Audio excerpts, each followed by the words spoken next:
dilakukannya pada bulan akhir Mei ini ya, sudah berjalan beberapa tahap. Yang perlu barangkali diketahui yang pertama, kelembagaan sudah pasti teman-teman sudah tahu. Salah satu fungsi pengawasan juga kan kepada pihak penyelenggara. Sudah terbentuk PPK, PPS, termasuk kemarin sudah masing-masing membentuk Pantari sebagai salah satu perwujudan pelaksanaan tahapan sampai tingkat paling depan. Jadi Pantari sudah terbentuk kurang lebih sekitar 2013 Pantari. Hanya nanti implementasi di lapangan bisa saja ya, melebihi dari itu pelaksanaannya, karena mungkin ada yang melibatkan minta dibantu oleh RT, RW untuk mempercepat proses ya. Biasanya itu dulu pelopornya itu pamulang gitu ya, bagaimana menerjemahkan agar pekerjaan kita ini lebih cepat, efisien, sehingga mereka melibatkan juga RT, RW walaupun tidak di SK-kan ya.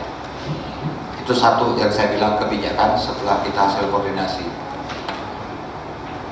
Yang kedua, tentunya selain kelembagaan, ya, dapil juga harus kita sama-sama memahami. Beda kan soalnya dalam pelaksanaan pemungutan suara, ya, suara-suaranya pasti berbeda. Kemudian juga dalam tahapan ini kampanye sedang berjalan. Kampanye yang dimaksudkan adalah kampanye yang dilakukan oleh partai politik. Tidak ada satupun calon sekarang yang berani klaim bahwa saya calon dari partai anu. Karena acuannya tentunya harus ada penetapan. Penetapan yang nanti tentunya nomor urut daripada calon. Yang sekarang semuanya masih balon, ya, bakal calon sebelum DCS diumumkan. Kalau DCS sudah diumumkan, ya, mereka naiklah derajatnya sedikit menjadi calon sementara. Parpol. Ada dua hal yang tidak boleh dilakukan dalam masa kampanye ini adalah mengadakan rapat umum untuk pertemuan tertutup. Selama semuanya masih menempuh prosedur yang diharuskan oleh peraturan. Jadi harus minta izin, jumlahnya berapa orang, ya, di gedung mana. Nah, memang ada juknis yang sampai hari ini kami masih juga belum menerima, termasuk rekening, soal rekening. Wajib setiap partai mengajukan tim kampanye. Belum satu partai pun yang sekarang menyampaikan ke KPU. Jadi barangkali kemarin sampai hari ini fokus mereka masih menata caleg ya. Yang mendukung pelaksanaan kampanye adalah caleg-calegnya sendiri. Sekarang kalau mau diajukan apa ya sudah pasti tidak ada masalah, kan belum tentu.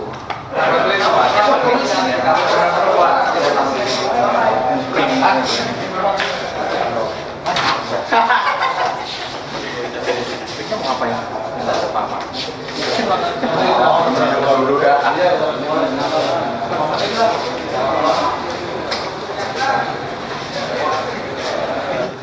Sesi kedua topiknya sudah hadir, mungkin bisa kita mulai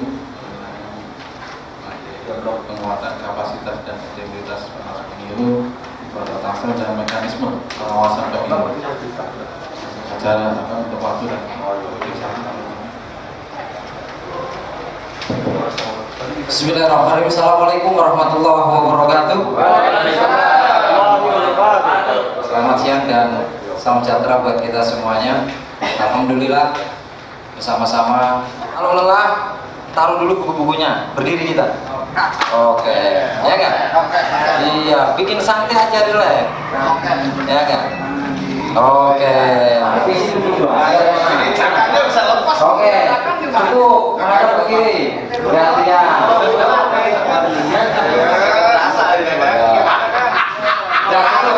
Ya, sudah cukup, duduk kembali.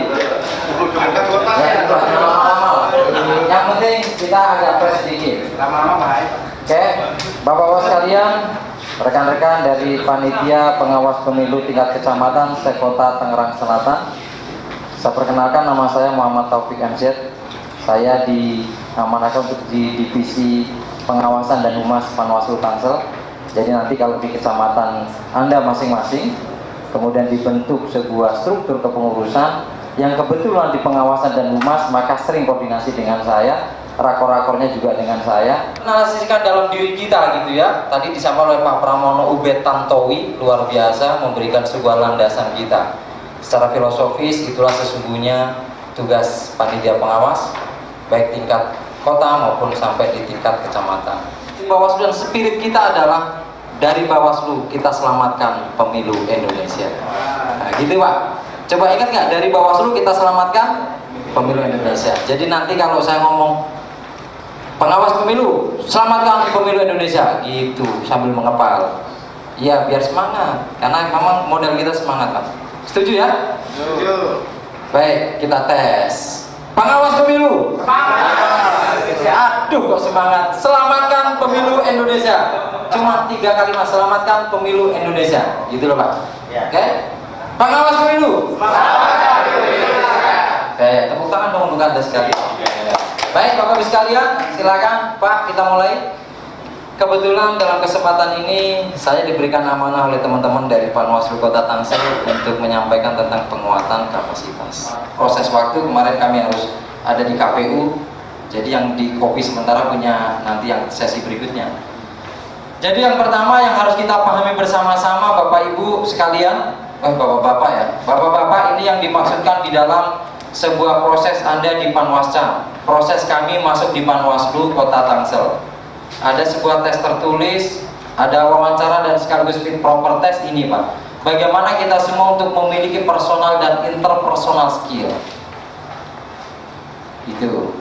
Jadi bahwa tentu nanti penjabarannya lebih luas, memahami peraturan perundang-undangan, etik dan hukum. Saya tidak mengasumsikan bahwa semua teman-teman yang ada di kecamatan itu pasti salah satunya harus berbasis atau berbasically adalah dari sisi sarjana hukum.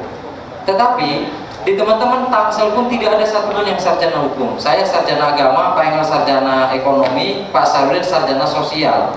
Tapi nggak mengurangi kita bersama-sama untuk diberikan amanah menjalankan sebuah pengawasan di tingkat Kota Tangsel. Bawaslu juklak-juknisnya juga ada, maka ini juga harus setidak-tidaknya kita ngerti bagaimana cara pelaporan, nanti disampaikan lebih lengkap oleh Pak Sarudin. Fungsi dan tugas pokoknya. Dan yang terakhir yang ingin kami sampaikan dalam kesempatannya adalah memiliki kelayakan umum sebagai seorang pengawas. Yakinlah teman-teman sekalian, dari 56 yang mendaftar di Panwas untuk kecamatan di Kota Tangsel, Anda adalah yang terbaik. Biarkan anggap 1.200 masyarakat Tangsel nggak percaya dengan kapasitas Anda, biarkan. Tapi jangan sampai Anda nggak percaya diri Anda bahwa Anda adalah seorang pengawas yang ditempatkan di kecamatan yang menurut kami dan menurut Anda mampu dan bisa, gitu Pak. Oleh karena itu, ini juga harus kita ajawantahkan dalam sebuah perlakuan sehari-hari. Bahwa seorang pengawas itu ketika diskusi, ketika dimintai ngobrol dengan teman-teman misalkan di kampungnya atau di kompleknya, itu juga minimal bahwa orang itu mengatakan ini loh Panwaslu, Panwas Kecamatan Serpong, ini loh Panwas Kecamatan Pamulang. Yang pasti ini kalau orang ini pegang, insya Allah ini aman ini pemilu. Gitu kira-kira Pak. Oke, dari ini kita akan coba penerjemahkan. Tapi ini yang kedua, saya ingin ini secara pengalaman pribadi lanjut Pak. Nah oleh karena itu, pada intinya dari sifat rendah, kenapa kita harus melaksanakan sebuah tugas kita sebagai pengawas agar teman-teman peserta pemilu yaitu partai politik, dalam hal ini fungsionaris pengurusnya maupun LO-nya, itu juga aware terhadap undang-undang pemilu. Ini adalah larangan-larangan dan sanksi terhadap pelanggaran kampanye. Itu namanya seperti itu Pak. Oleh karena itu, pemahaman tentang tadi, kemudian juga moral behavior, memiliki jejak rekam, moralitas, personal dan publik yang baik, ya, juangkannya. Ini lebih aktif. Ini lebih ke depan, lebih keluar Pak. Kalau yang kedua itu ke dalam. Ke dalam itu biasanya menjadi sikap, Nah ini jadi perbuatan Pak. Bagaimana kita ketika dimintai oleh beberapa partai misalkan atau oleh masyarakat, kita juga harus mengedepankan ini Pak. Bagaimana perbuatan moral, mengedepankan, membela serta memperjuangkan. Ada temuan, laporan, tentu proporsional dan profesional kita menangani itu. Aja lah, lanjut aja lah, oke? Coba. Ini definisi pengawas. Definisi dulu deh. Karena ada pengawas itu kan ada audit. Masing-masing perusahaan punya internal audit. Ada juga yang berprofesi kantor akuntan publik.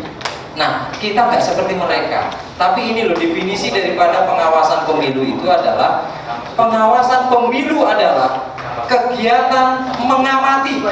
Ingat Pak, ini akan nanti kita simulasikan. Kegiatan mengamati. Ada nggak di luar kita? Ada Pak. Masyarakat luas mengamati Pak.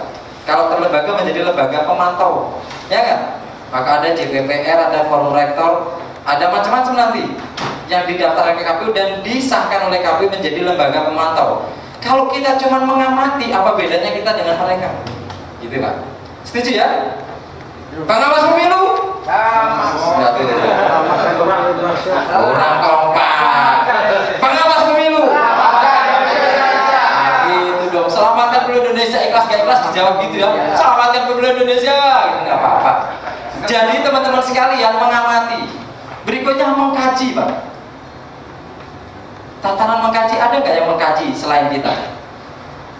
Banyak. Pengamat-pengamat politik itu nggak mungkin Pak, dia yang lihat terus komentar di koran, nulis di koran, nggak mungkin. Dia mengkaji Pak. Itu pengamat politik yang sering nongol di koran, muncul di media massa, media televisi yang didengarkan. Ada mungkin adik kelasnya namanya Burhanuddin Muhtadi, itu luar biasa jagonya di LSI gitu ya. Itu mengkaji, nggak mungkin dia diminta narasumber di mana-mana nggak dikaji dulu Pak apa yang diamati. Tapi kita bukan mereka, gitu Pak. Oleh karena itu berikutnya memeriksa. Nggak mungkin saudara Burhanuddin itu memeriksa hasil temuan dan kajiannya karena mereka bukan lembaga panwas, panitia pengawas. Kalau kita nggak berhenti pada pengamatan, nggak berhenti pada mengkaji, tapi lebih lanjut adalah memeriksa kebenaran alat bukti dan dokumen yang memenuhi persyaratan untuk menjadi sebuah kasus. Undang-undangnya nggak banyak lah, cukup Undang-Undang Nomor 8 2012, Undang-Undang Pemilu selesai. Nggak perlu kita Undang-Undang KUHP, Perdata, nggak perlu. Lanjut. Nah, ini kita dari terjemahan definisi pengawasan, perlakuannya seperti ini Pak. Mengawasi di semua tahapan pemilu, menerima laporan pelanggaran, menyelesaikan sengketa yang tidak mengandung unsur pidana, meneruskan laporan atau temuan kepada instansi yang berwenang. Ini kemudian menjadi perlakuannya seperti itu. Lanjut. Nah ini ingat Pak, ini penting. Kenapa saya kasih tanda serunya sampai 3 kali Pak? Ingat, pengawas pemilu tidak mencari kesalahan orang. Tujuan kita tidak memenjarakan orang. Tujuan kita tetap Pak, bahwa semua orang itu, kalau bahasa agama kita Pak ya, ada khilaf, ada salah gitu ya. Praduga tak bersalah. Tapi tetap bahwa pengawas pemilu juga dapat memberikan rekomendasi untuk menjatuhkan sanksi kepada penyelenggara pemilu yang melanggar ketentuan perundang-undangan. Nah, penting diingat kembali bahwa dalam tugas pengawasannya, pengawas pemilu memiliki keterbatasan. Kita bukan lembaga super body seperti KPK. Kita bukan lembaga yang bisa mengakses kemana-mana. Ketua KPU, kirim data-data. Kalau teman-teman, PPK, saya minta data. Enggak seperti itu Pak. Kita harus tetap menjunjung tinggi sebuah nilai-nilai etika. Setuju Pak ya? Lanjut. Tidak lanjut penanganan pelanggaran, nggak bisa lepas tangan. Saya udah temuan, saya udah rekomendasi kepada PPK, selesai. Sejauh mana tidak lanjut itu? Kalau rekomendasi teman-teman, rekomendasi kita tidak ditindaklanjuti menjadi persoalan baru untuk teman-teman KPU, dan ini sudah kita sharingkan dengan mereka. Karena ada tadi lembaga yang lebih lagi mengawasi kita, yaitu Dewan Kehormatan Penyelenggara Pemilu yang akan memutuskan itu. Nah lanjut, jadinya pelanggaran dan juga mengawasi secara acak. Nggak bisa Pak. Contoh Serpong, berapa kelurahan Pak? Dari 3 orang, masing-masing 3 kelurahan, luasnya luar biasa, jauh, berat dari sisi lokal konteks maupun medan. Maka acak saja Pak. Acak itu juga tentu dengan kajian, kayaknya yang rawan buntu, ya sudah konsentrasi ke sana. Jadi menjadi sampling gitu loh. Oleh karena itu ya acak dan wilayah-wilayah pengawasan. Lanjut. Nah, meminta informasi juga karena kita bukan segalanya. Meminta informasi yang dibutuhkan dalam rangka pengawasan pemilu kepada penyelenggara dan pihak terkait. Oleh karena itu melakukan kegiatan yang tidak bertentangan dengan peraturan perundang-undangan. Boleh Pak. Tadi sebetulnya kalau Pak Iman dibalik, membaca ini Pak, dibalikin ke kita Pak. Pak, kok tingkat partisipasi lemah? Mereka nggak punya perangkat untuk melakukan sosial lebih tinggi. Teman-teman bisa. Kan diatur oleh. Yang penting jangan melanggar undang-undang. Toh ini kita ini ingin tingkat partisipasi masyarakat tinggi. Tenang Pak. Nanti kami awasin kalau ada pelanggaran. Udah Bapak haknya tunaikan saja. Kalau nggak menunaikan hak juga, saya harap sih daripada jadi orang yang tidak ikut lah Pak menentukan proses perjalanan demokrasi di Indonesia ini, ya ikut aja lah Pak. Nanti kami berusaha untuk mengamankan, mengawasi jalannya ini biar baik. Gitu Pak. Jadi mereka partisipasi juga tinggi. Nah, kalau kita memang bukan segalanya, maka ada teman-teman yang harus kita libatkan. Ini Pak, dapat yang memang Pak dulu isunya adalah kalau KPU yang ngawasi Panwas. Lah Panwas yang ngawasin siapa? Pemantau pemilu sudah selesai. Sudah titik lah, kita nggak ada persoalan. Organisasi masyarakat sipil, organisasi profesi, maka ada forum rektor, forum-forum yang lain. Media massa baik cetak maupun elektronik, warga negara Indonesia mempunyai hak pilih. Ingat Pak, yang lapor ke Anda, kenapa menjadi sebuah laporan atau sebuah temuan? Yang melaporkan itu juga harus proses. Pelapor itu syarat-syaratnya warga negara Indonesia, macam-macam lah. Di antaranya adalah dia punya hak pilih. Contoh, lapor kepada Anda anak 16 tahun. Ya, gimana bahasa Anda untuk tidak menerima laporan itu? Gitu Pak. Nah, itu ramai jadinya. Oke teman-teman, sebelumnya saya ingin simulasi dengan teman-teman. Saya minta satu wakil dari Serpong. Ayo, yang sukarela aja. Satu orang dari Serpong, satu orang dari Pamulang, dan satu orang dari Pondok Aren. Yang kategori pemantau, mana kategori pengawas, dan mana kategori masyarakat. Kita akan buktikan ini, kita akan lihat dalam perlakuan kita di sini, apalagi nanti di lapangan. Setuju ya? Oke, mana ini? Pondok Aren, Serpong, Pamulang. Oke ya? Saya minta teman-teman 3 orang ini petunjuknya praktis Pak, yang akan ada di depan meja saya. Nanti Bapak bisa sebutkan apa saja, saya kasih waktu sama. Mungkin misalkan 3 menit. Oke Pak, paham ya? Nanti Pak Dadang pada saat masuk silakan, mau siapa duluan, mau yang terakhir siapa duluan. Ini nggak penting untuk apa nilainya, nggak penting. Yang penting kita ingin memsimulasikan, loh yang begini nih loh pengamat, yang begini loh masyarakat, yang begini pengawas. Setuju ya? Ilmu praktek Pak. Silakan teman-teman 3 orang keluar. Jangan ngintip. Di deketin TC aja Pak. Keluar. Dia deketin TC keluar.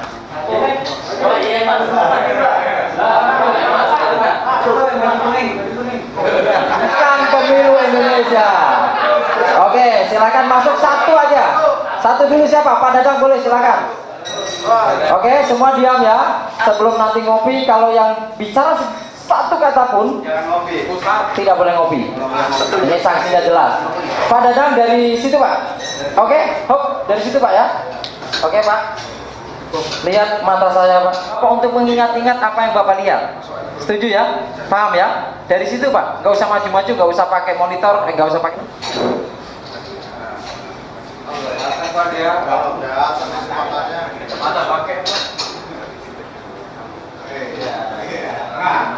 Oke Pak? Siap Pak. Oke. Saya minta tolong sukarelawan satu Pak. Satu lagi di sini Pak. Ya Pak, silakan yang dari Ciputat mungkin gitu ya. Atau terserah sama aja. Bawa pulpen Pak. Atau ini kertas ada nih. Ini aja Pak, di sini Pak ya. Minta tolong. Sini duduk. Handphone. Toiletan Pak. Apa bisa nih? Memo. Hah? Memo. Gak usah dipaksakan kalau nggak tahu. Oh iya. Ya, map, pemotong kertas, HP, memo. Ya udah ditulis. Silakan mau Pondok Aren atau yang dari Serpong. Ini dari mana nih? Serpong. Oke. Dari Serpong ya. Dari Serpong. Agak maju dikit. Terus sampai di sini deh. Nah, di sini. Oke ya, situ ya. Siapa namanya Mas? Nur Alamsyah. Cahaya alam, dan ini pasti sah gitu Pak kalau nanti pemilu. Cahaya tepat. Banyak Saya jadi hitam. Oh iya, banyak. Pak Nur Alamsyah, Siap. saya minta dalam waktu 3 detik ini akan saya buka. Bapak ingat-ingat apa yang dilihat. Nanti saya minta untuk menyebutkan, ya. Sebisa mungkin sebanyak mungkin Bapak ingat-ingat. Kan nanti hadiahnya adalah bukti itu sudah siapkan. Tiket Jakarta Bali, tapi pakai pesawat Hercules dan di atas atap naiknya. Ya, 1, 2, 3. Jangan maju, maju dari situ. Semoga. Iya. Nggak usah. Ingat-ingat aja. Ingat. Sudah cukup ya? Siap. Oke. Coba yang penuh Alamsyah apa aja Pak? Sebutkan Pak. Staples. Staples. Oke, betul. Pembolong. Staples, kertas. membolong kertas. Klik. Klik. Ada remote kendaraan. Remote kendaraan. Notebook catatan buat Memo pad, notebook, terserah ya.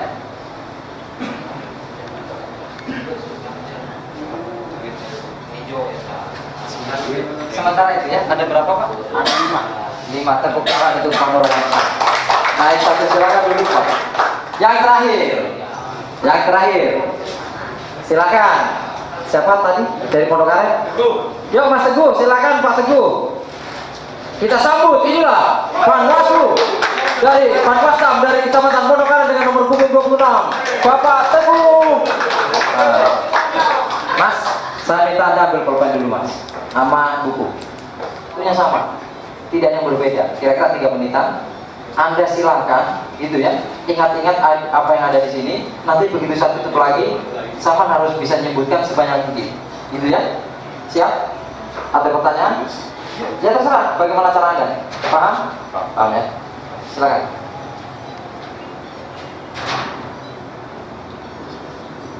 Kalau bilang teman-teman cukup, 1 tuh.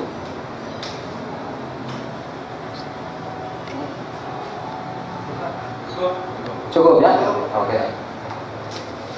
Coba silakan Mas Nur Alamsyah, bisa ditulis apa yang Anda ingat. Saya ingin Anda menyebutkan. Ditulis. Hah?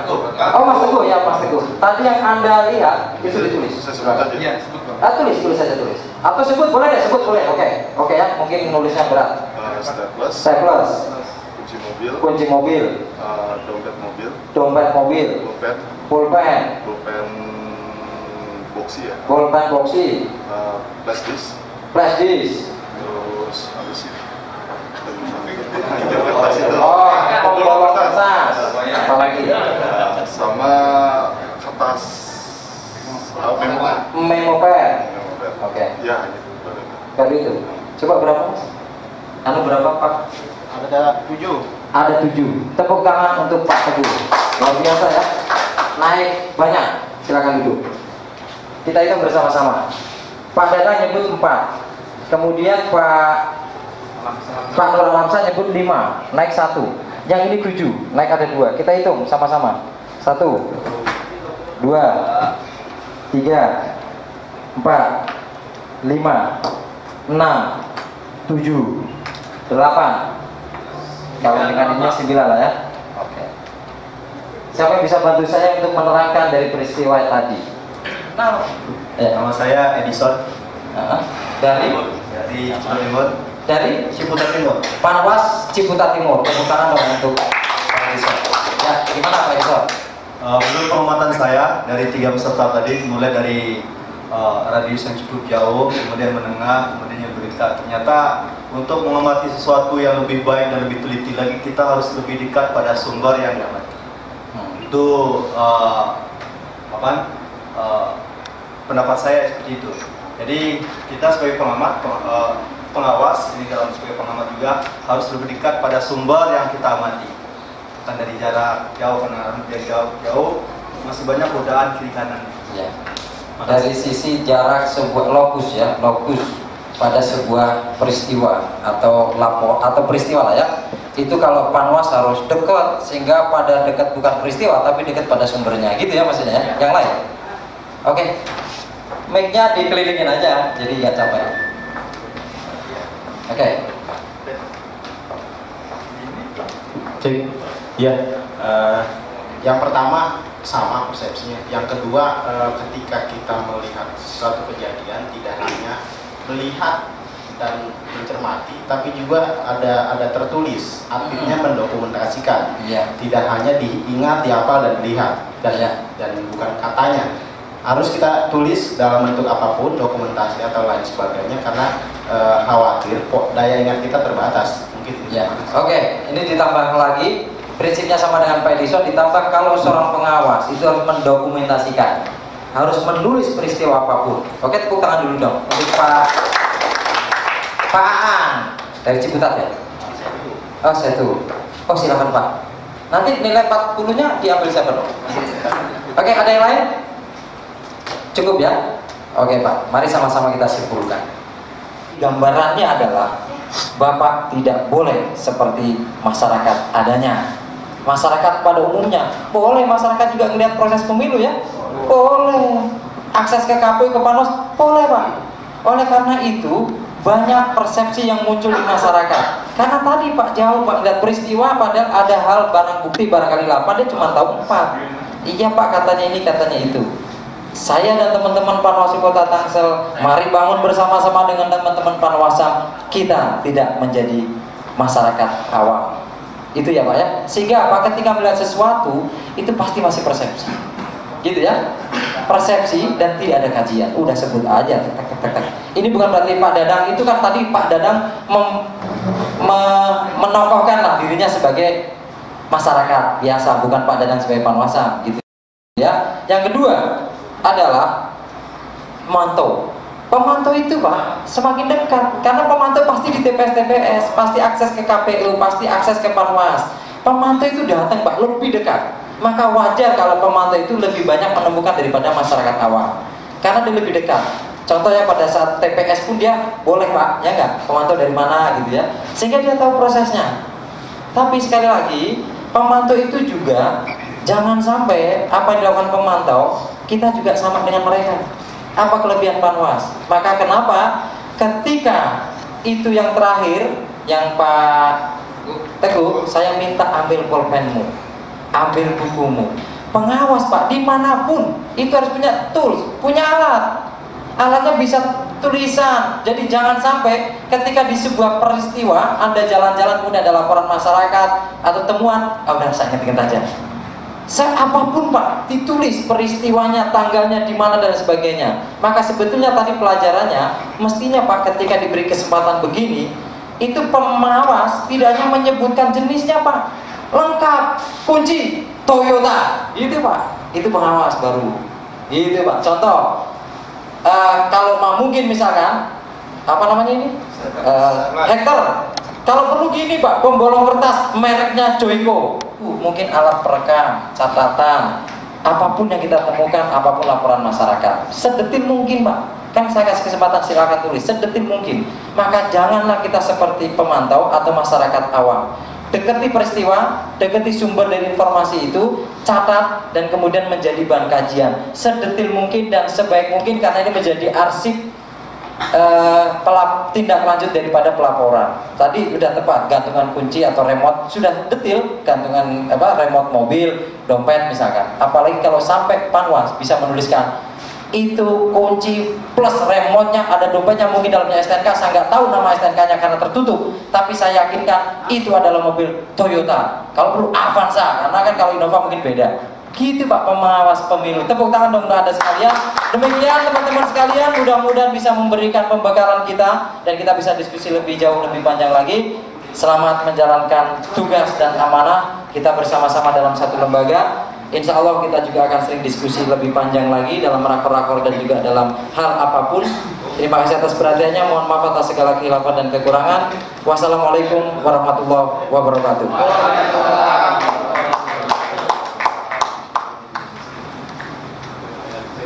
Dan saya sampaikan tutup sesi ini dulu, tutup sesi kedua, mungkin sesi cukup sesi kedua ini kita beri karena sholat asar mungkin hanya berapa menit? Lanjut aja ya. Lanjut aja. Oke, lanjut untuk sesi ketiga ini mungkin kita sampai lanjutkan dengan Bapak Sarudin yang akan menyampaikan sesi ketiga.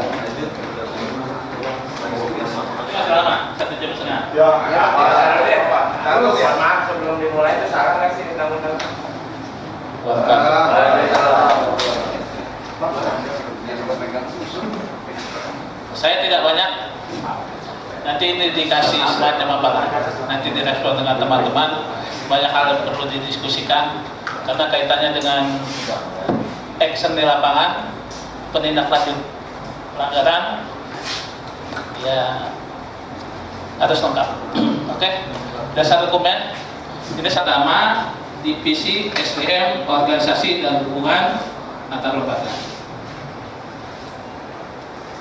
Yang kedua ada divisi pengawasan, dan humas. Yang ketiga ada divisi tindak lanjut laporan dan hukum. Dalam hari kadaluarsa ya. Ya kita bebas aja ngomongnya lah. Ya. Tapi jangan langsung ditolak begitu dengan kata-kata yang itu udah lewat waktunya. Atau diterima silakan saja. Tapi hasil kajian kelewat kadaluarsa. Itu satu.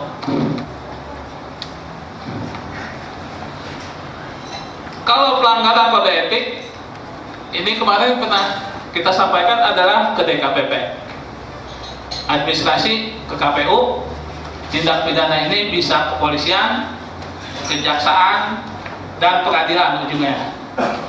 Kalau bukan pelanggaran, selesai ke Panwas. Wassalam. Lanjut. Jadi prosesnya ke Bawaslu dulu. Setelah Bawaslu, dilanjutkan ke DKPP. Lanjut di DKPPK. Dan jajarannya sudah ada juga kena. Ini kode etik. Atau staf dari Panwaslu bisa kena. Ya. Lanjut. Akibatnya apa? Diberikan sanksi. Ya, kalau pada etik itu ada sanksi. Kalaupun tidak ada pelanggaran dan itu dugaan tidak benar, maka ada rehabilitasi namanya. Oke, lanjut. Kita bukan pidana. Ya, karena pasal-pasal tentang pidana itu tidak masuk. Jadi dia membuat dari kartus di perumahan itu, padahal biayanya sekada, tidak mereka lakukan. Kita protes. Dengan catatan kita bawa dokumen. Kalau cuma katanya itu melanggar, kita tidak ada dokumen, tidak buat. Ya, bukan. Ya Pak. Lanjutnya Kak. Nah, saya sampaikan tadi bahwa pelanggaran pidana pemilu ini disampaikan kepada Kepolisian Negara Republik Indonesia. Sudah ya? Karena sudah, ini saya tutup aja. Assalamualaikum warahmatullahi wabarakatuh. MC juga nggak ada.